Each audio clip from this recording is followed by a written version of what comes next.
Hello, my friends. Welcome to Walking in Victory. I hope you're well. Um, what I wanted to talk to you about today is there are disturbing things going on in this country at the moment, or perhaps I should say disturbing attitudes. Um, and it's made me think about how we treat each other. Um, Earlier in September, there was a huge protest march in London, demonstration. Um, where people were advocating their pride in their country, but it was essentially about immigration and about we want our country back. We are tired of immigrants coming to this country, um, and essentially that's what it was about. Um, but there's a YouTuber called Nico who decided to go amongst these people because the person who organised this protest, a man called Tommy Robinson, was stating that he has been accused of being racist, of being right wing, and he's got all these labels.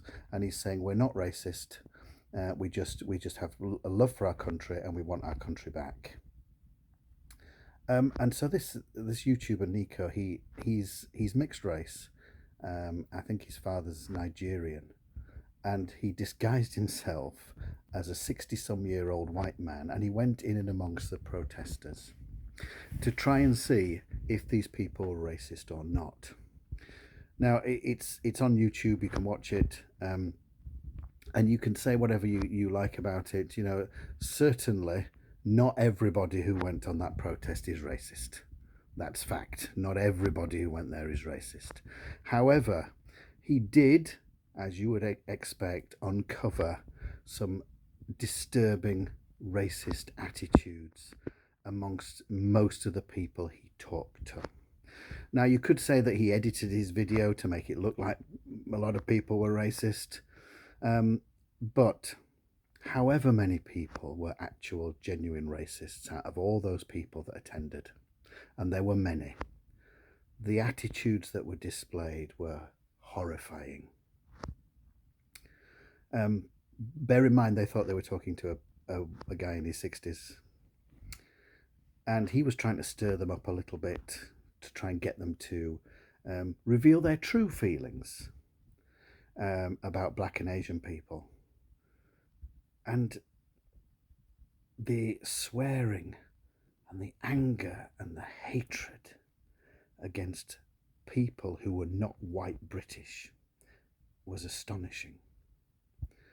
There were people openly saying to him that they should shoot them.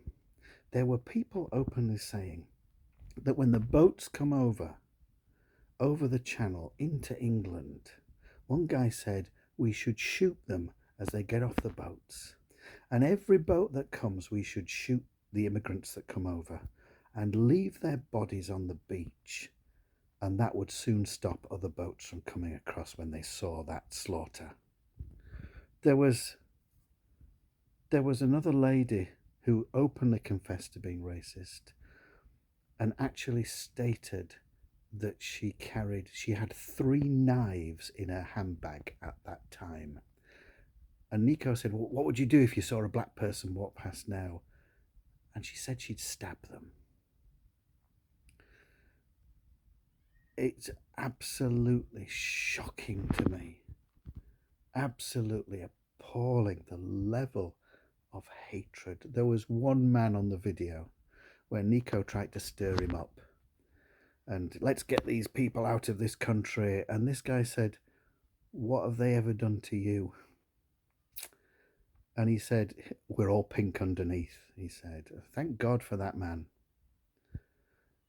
But I was just appalled at these vile comments. And I thought, where is your humanity? Where is your love? And then today on the news in Manchester, there's been a terrorist attack against Jewish worshippers in a synagogue. Today is Yom Kippur. It is the holiest day in the Jewish calendar, and some maniac drove his car into the people, got out of his car and started to stab people. And friends, I'm just amazed at the hatred that's been on display. You know, we are all different. We have different opinions, we have different beliefs, we have different attitudes, we have different lifestyles, and we may not agree with each other. But do we really have to hate each other because we are different, because we disagree? Where is love? Where is respect?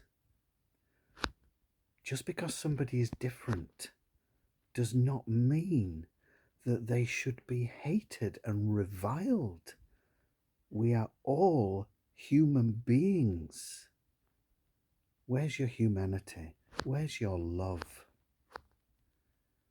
When Jesus was challenged about the commandments, he said, the greatest commandment is to love the Lord your God with all your heart, with all your soul, with all your mind, and love your neighbor as yourself. And when he was asked, well, who's my neighbor? He told that famous story that is quoted so often. It's told in schools so many times, the Good Samaritan. And those two men were from different parts of the world, different traditions, different beliefs, different religions. And when the man on the roadside was beaten almost to death, a Samaritan who was his enemy, he tended his wounds. He didn't kick him when he was down. He didn't spit on him as he lay in the street. He didn't finish him off because he was different. He got down to him. He tended his wounds. He put him on his donkey. He took him to an inn. He made sure he was looked after, and he paid for his treatment. And if it was more expensive than what the money he'd paid to the landlord, he said he'll come back and pay the extra. He didn't see somebody from another country, from another tradition. He saw a human being in trouble. He showed love and compassion, and Jesus told that story as a lesson to us that we should show the same love and compassion to our fellow man. Friends, we need to show love and respect to everybody, no matter who they are. Treat everybody with respect. You're not going to agree with everybody, but treat each other with love and respect. This is what Jesus said. The devil's got a real hold on this world. Certainly some individuals, the demons have really got into their lives. But we've got to walk in victory. So let's be an example. Let's shine Jesus wherever we go and show everybody there is a far, far better way. And that way is Jesus. If this message has made you think or encouraged you in any way, please give me a like, please comment, subscribe, and if you think it will be a blessing to someone else, please do share it. Remember, you are more than a conqueror in Christ Jesus. Keep walking in victory. God bless you.